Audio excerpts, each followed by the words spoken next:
I could listen to this music like forever. Oh, speaking of music, by the way, in my ongoing playthrough of Thronebreaker: The Witcher Chronicles, I gotta say, the music in that game fucks hard. Holy Christ, the music in that game knocks it out of the park.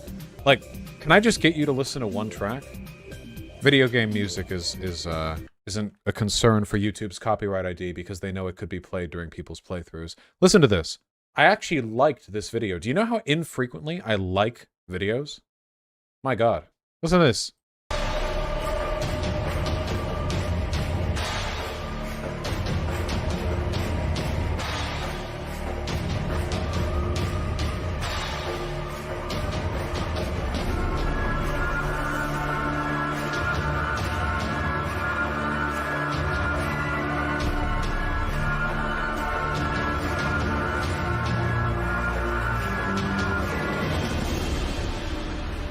It's a fucking card game. The music has no right to slap that hard. Holy shit. It slaps, but fuck elves? Well, I think the music makes them sound perfectly sinister here. What faction deck do you play? Oh, I don't play multiplayer. I'm just playing Thronebreaker. This music is used in the game, though. What is your take on the elves in Witcher? I haven't read all the books, though I just started the first one last night, and I'm already really enjoying it, to be honest with you. But, I think the elves can go choke on it.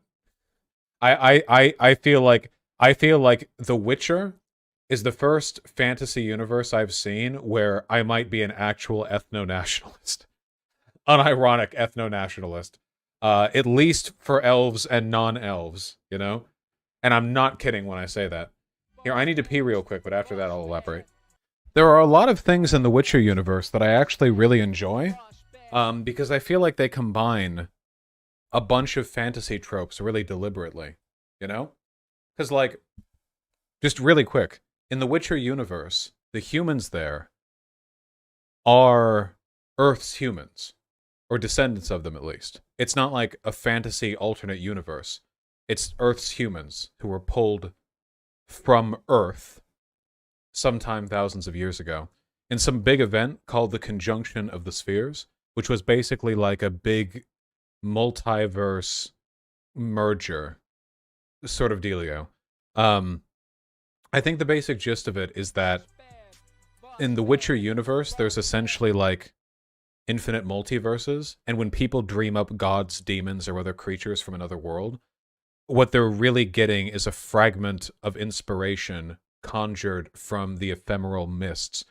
Basically, if you draw or conceptualize Yogg-Saroth in a video game of your own, that's because somewhere out there in another universe there is a Yogg-Saroth, and you just hope that you never meet him, you know.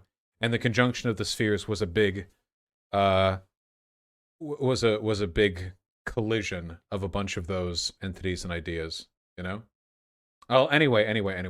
And there's also like hard magic and soft magic, you know, which I quite like, because about half the magic in a way, like there's two kinds of magic. I don't even know if they're both called magic, you know? But one type of magic is like math, you know?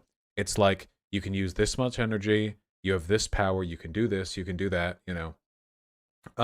It's basically like, you know, a strictly defined magic system. Energy, you know, is something you train for. Magic and brews, cauldrons you create, all that stuff. That makes sense, right? Just nerd magic, right? But then there's like soft fairy tale magic, like the weight of promises, you know, like broken promises can have real consequences, like fate wise, you know what I mean? Which is really interesting. Have you guys seen the Netflix show? If you did, do you remember the law of surprise in universe custom of paying for something by saying that you'll give them the first thing that you didn't expect to find there? Right, the whole take the baby part. Yeah. The thing is, people treat those rules seriously in that universe because if you ignore pledges and bonds and promises, there are like universe consequences to it. Like the fates conspire to bring ruin to people who fuck around with those rules, which is pretty cool. Anyway, you know, you've got lots of stuff. Anyway, as far as I can tell, the elves were like a universe spanning, like multiverse spanning giga empire that were incredibly aristocratic, imperialistic, xenophobic, and extremely fucking racist, you know?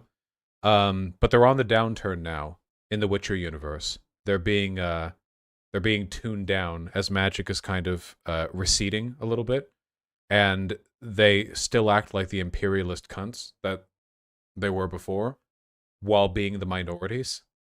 And the song that's playing here, the one that I just put, it's the Scoia'tael song. They're basically a terrorist group who slaughter humans as a way of getting retribution. Yeah, I need to read the books. I'm enjoying them quite a bit.